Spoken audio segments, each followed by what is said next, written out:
Il y a plus de 2 siècles, en France, 2 frères, Étienne et Joseph Montgolfier, inventent une machine volante qui emporte pour la première fois dans l'histoire des hommes dans le ciel. Le plus vieux rêve de l'homme se réalise. Sous les yeux ébahis de la population parisienne, démarre alors une incroyable compétition. Les apprentis aéronautes inventent des ballons de toutes sortes, les vols s'allongent et les tentatives de record se multiplient. Il faut se demander pourquoi. Pourquoi les hommes ont-ils été si fascinés par cela? En partie parce qu'ils voyaient un être humain voler pour la première fois. C'était notre plus vieux rêve.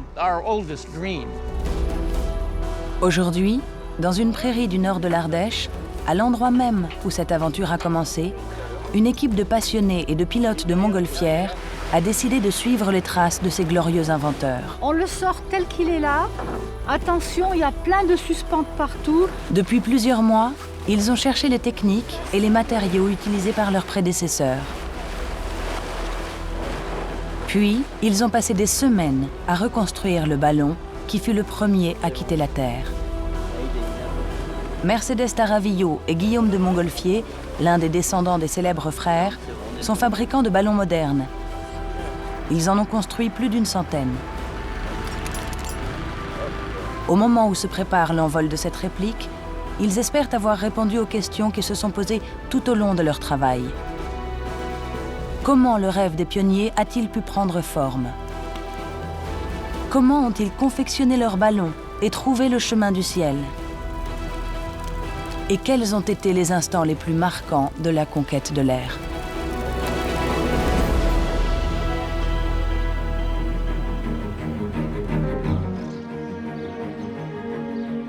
L'histoire des premiers vols humains commence à Annonay, une petite ville d'Ardèche. En ce mois de juin 1783, Étienne et Joseph Montgolfier ont construit avec succès plusieurs petits ballons dans l'enceinte de la papeterie familiale. Ils décident alors de réaliser leur première expérience publique. Un vol que les habitants d'Annonay commémorent encore aujourd'hui, sous l'œil des descendants des célèbres inventeurs. Leur ballon, fabriqué avec le papier de l'entreprise et de la toile d'emballage, mesure 10 mètres de haut. Pour le gonfler, Étienne et Joseph allument un feu de paille et glissent le foyer sous l'enveloppe du ballon. Quand la chaleur est suffisante pour soulever l'aérostat, les 2 frères coupent les cordes et le ballon s'envole.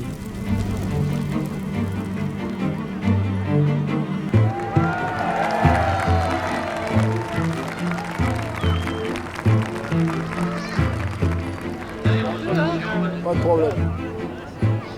On attend qu'ils redescendent. En 10 minutes, il monte jusqu'à 1000 mètres de haut, avant de se poser à 3 km de son point de départ. Ce jour-là, le public médusé comprend qu'il est en train de vivre un moment unique de l'histoire. Les ancêtres étaient, disons, assez inventifs et suffisamment fous pour aller faire des choses extraordinaires, quoi. Un engin de cette masse, de ce poids qui quitte le sol pour aller vers le ciel, c'était inimaginable. Et la question qui se pose à la fois dans le public mais aussi dans le milieu scientifique, c'est comment ont-ils fait? La légende raconte qu'un soir, Joseph Montgolfier, perdu dans ses pensées, remarque que la chemise de son épouse se gonfle dans la cheminée.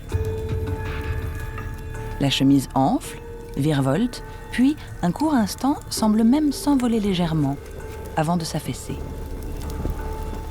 Pour Joseph, c'est une révélation. Il se demande si cette force, produite par l'air chaud, ne serait pas utilisable par une machine. Il n'a dès lors plus qu'une seule idée en tête. Va-t-il réussir à construire le premier vaisseau volant? C'est un tournant pour la vie familiale et l'entreprise familiale qui est en train de se dessiner par ce soir d'hiver au coin du feu, quoi.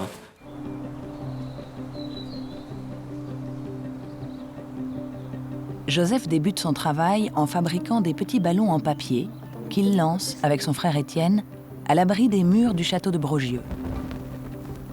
De très courts vols que commémorent Mercedes, Guillaume et Jean-Claude Ragaru sur les lieux mêmes où ils se sont produits.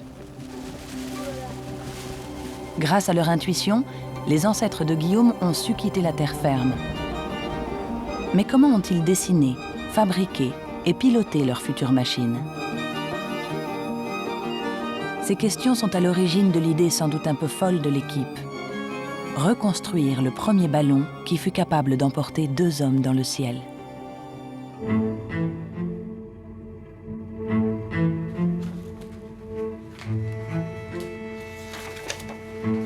La première étape du projet consiste à retrouver la forme et les dimensions de ce ballon. Ce sont des brouillons, mais il y a à chaque fois le détail. Ici, vous avez des calculs où ils ont calculé justement la force qu'il fallait pour élever un ballon qui faisait tel poids.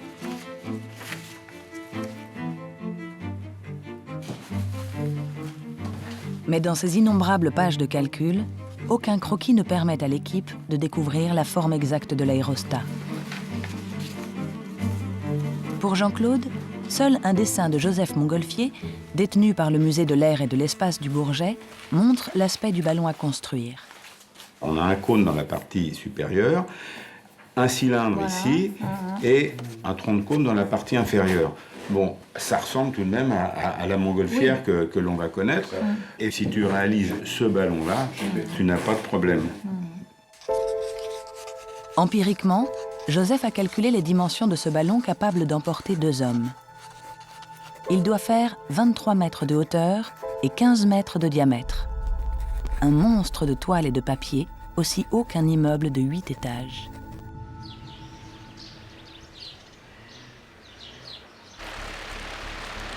Comment reconstruire un tel aérostat? Pour Mercedes, ce défi impose des précautions. Une maquette à l'échelle 1/10 montre comment ce ballon sera réalisé, comme la machine originale, à partir de 24 fuseaux de toile et de papier. Ça fait un joli ballon, 2200 mètres cubes. Ça sera un joli bébé, hein. Je sais d'avance que ça va pas être facile. Ça sera pas simple, mais c'est réalisable.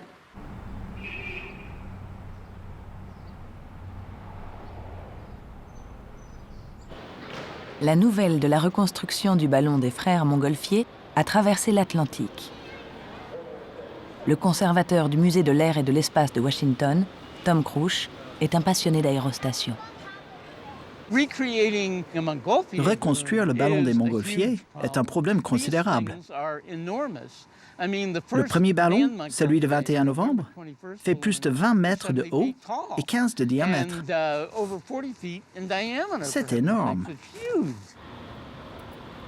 Tom a écrit un livre sur l'aventure des premiers ballons. Pour lui, les frères Montgolfier ne sont pas les seuls acteurs de cette histoire. Si leur nom est passé à la postérité, ils le doivent à la compétition qui les opposa à un inventeur français méconnu, Jacques-Alexandre Charles. Dans cette course au ciel, Charles va prendre une direction radicalement différente. Il ne soupçonne pas que le ballon de Joseph et Étienne tire sa force de la chaleur d'un foyer. Pour lui, qui possède son propre laboratoire, il est évident que les 2 frères ont utilisé de l'hydrogène, ce gaz 11 fois plus léger que l'air et qui permet donc, sans faire de feu, de s'envoler plus facilement.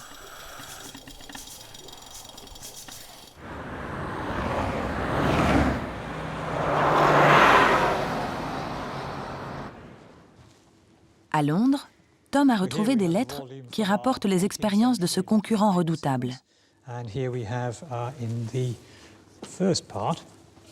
Leur auteur s'appelle Benjamin Franklin.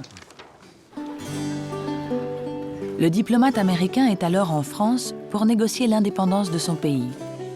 Mais il est aussi physicien. Il vient d'ailleurs d'inventer le paratonnerre. 2 mois seulement après le vol du ballon des Montgolfier à Annonay, il assiste, fasciné, au vol du premier prototype de Charles et envoie son récit à la fameuse Royal Society de Londres. Le champ de Mars était envahi par la foule. Et soudain, on vit le ballon s'élever. Une pluie fine l'avait humidifié, de telle sorte qu'il brillait et lui donnait une très belle allure. Son volume diminua tandis qu'il s'élevait. Il semblait à peine plus gros qu'une orange. Franklin voulait être sûr que ses collègues anglais, qui n'avaient jamais vu quelque chose comme cela, puissent savoir à quoi il ressemblait et comment les choses se passaient. C'est un récit merveilleux, celui du premier vol d'un ballon à gaz jamais réalisé. Ce jour d'août 1783, l'atterrissage du prototype de Charles provoque une belle panique à Gonesse, un village à quelques kilomètres au nord de Paris. Pour ces paysans, l'arrivée de ce ballon ne peut être que l'expression d'un phénomène surnaturel. Vous savez, quand un ballon est sur le sol, il n'est pas juste posé comme ça. L'hydrogène se déplace et le ballon fait ce genre de mouvement. En plus, il est tombé au beau milieu d'un groupe de paysans complètement effrayés, à tel point qu'ils l'ont attaqué avec leurs faucilles. Et une fois qu'il a été détruit, ils l'ont attaché à la queue d'un cheval et tiré en triomphe dans les rues de la ville de Gonesse. Donc vous voyez, le premier ballon à hydrogène du monde a connu une très triste fin. À Annonay, les frères Montgolfier ont réussi leur premier vol public avec un ballon à air chaud. Charles, lui, vient de réussir son premier vol à l'hydrogène et ramène son ballon mutilé à Paris. Dans cette lutte qui s'annonce, l'étape suivante se veut décisive.